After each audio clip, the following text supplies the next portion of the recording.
Sugar will notoriously upregulate interleukin-6 and depress interleukin-10. It's also compared to C17H21NO4. All right, well, he's trying to look smart, but I've been hanging out with him long enough to know that he's trying to explain that sugar is pro-inflammatory, meaning it causes inflammation in our body and it suppresses our immune systems.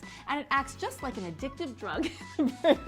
I'm Andrea Donsky. And I'm very proud of her. I'm Bryce Wild. You know, sugar packs on the pounds and it accelerates aging, folks. It sneaks its way into all kinds of common foods. That's right, and even in foods we would never expect, like savory foods, including barbecue sauce, ketchup, and cooking sauces. So today we're going to share with you some healthy sugar-free options.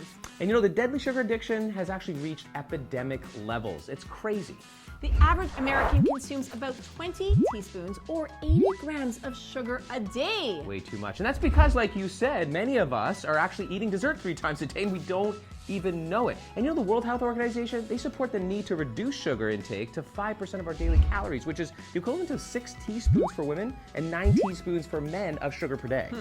And it's tough to limit it to that amount when refined sugar is added to virtually everything. So here's an easy tip. Start by reading the labels on your sauces and look for no refined sugar added.